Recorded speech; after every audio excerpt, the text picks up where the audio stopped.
Onivia, League of Legends highlights. Any hard engage outside of a Lee Sin kick and playing into a team that outranges you and has a Kindred ultimate. So this feels more like what I expected to come, or like what I expected to come out of draft in a series like about. It's no mark for the Kindred. It's triple buff and double scuttle, but Keen is going to face check this. Immediately, he's ignited as they're taking a lot of damage from the minions. The flash does come out as Keen's trying to get it back. He's down extraordinarily low. The snips out of range, and now Dread's here. Pyoshik's in a bit of trouble now as there's the flash. The Q will connect, and now Kingen is next on the menu. Oh my goodness, it was a gamble. Here on the top side is Keen and Dread, and of course, Shelly will be popped down, and that is going to guarantee first turret blood over to Keen's Lucian, which, if you're a DRX fan, feels suboptimal. And Pyoshik over here will be able to trade that one for the Infernal Drake. So at least this time around, DRX, they're getting things back for themselves, right? As that's a second charge for Shelly. Drake Mountain will be collected here by the Afreeca Freecs with the extra early game power that they have. Gromp is going to be the mark. You can see Pyoshik is on the top side. They'll get knowledge that Dread is bottom as this dragon goes down, and Pyoshik walks over a ward, puts down the control ward, and we'll just clear it out and back away. So Fly going to be okay.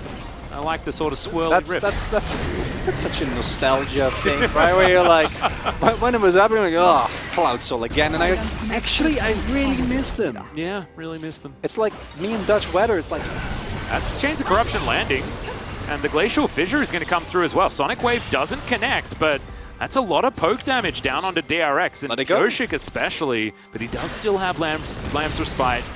It looks like Afreeca getting closed in upon.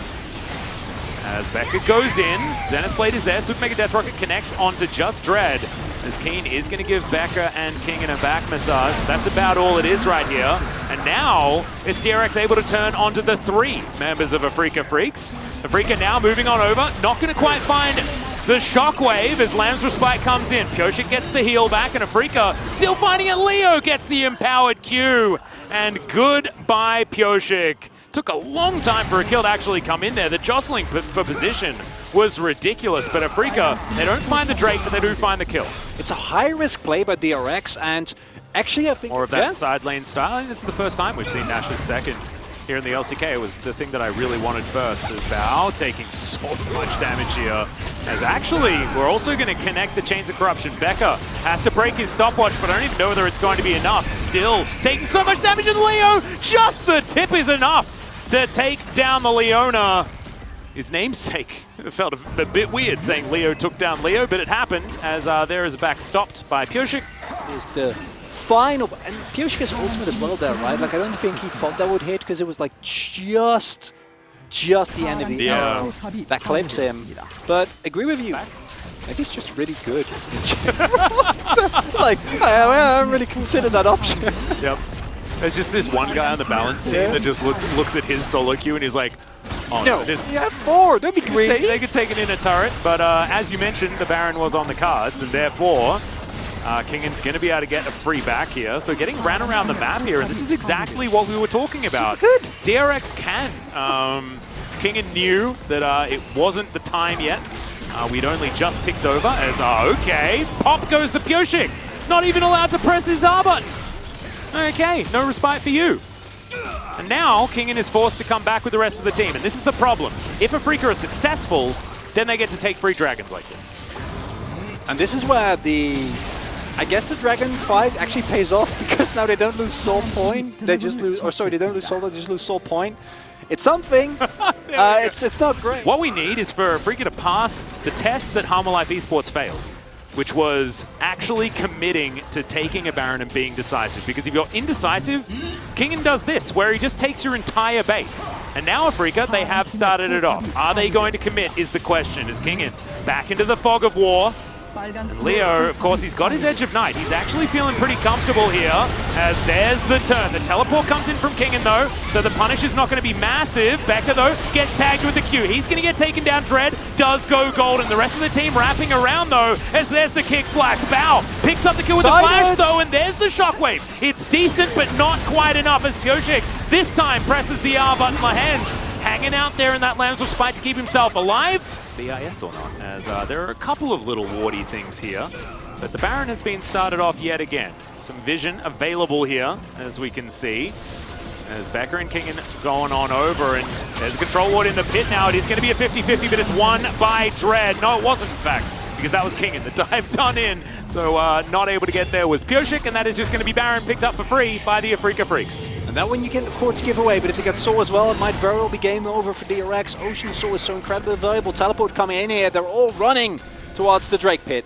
Yep, and this Ocean Soul, like you mentioned, it's going to be really rough for Kingen to continue that split push as well. As there's the Chains of Corruption. Becker getting taken down so low. That's the last hit with a Shockwave, but I like it. Just skew the numbers in the next fight. 5 seconds until this Ocean Soul is available, and I think Afreeca may have cracked it. I agree that repeated attempt at the Baron, the first one doesn't really work out, and this is the difference between this Afreeca and the Afreeca we saw last split.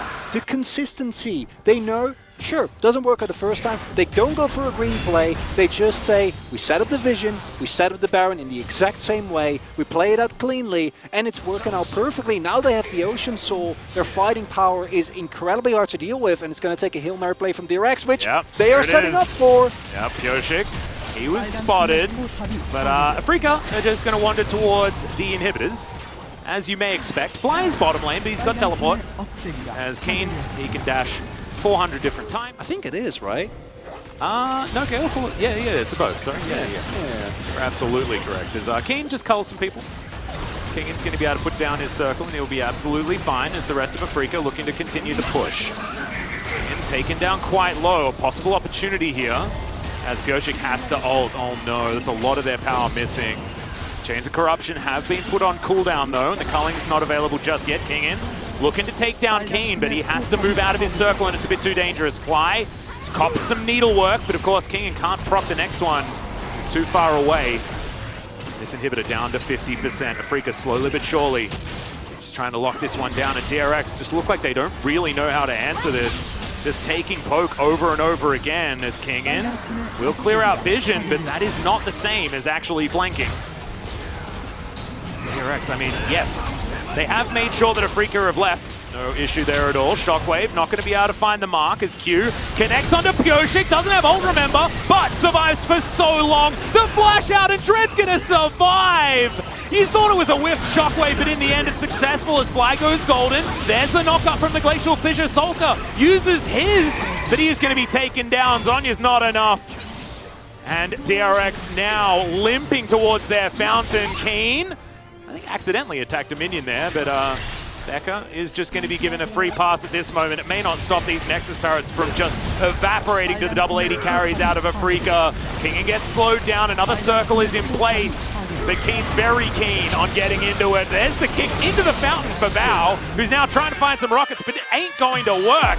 And that will be Afreeca finding the 2-0 over DRX. Afreeca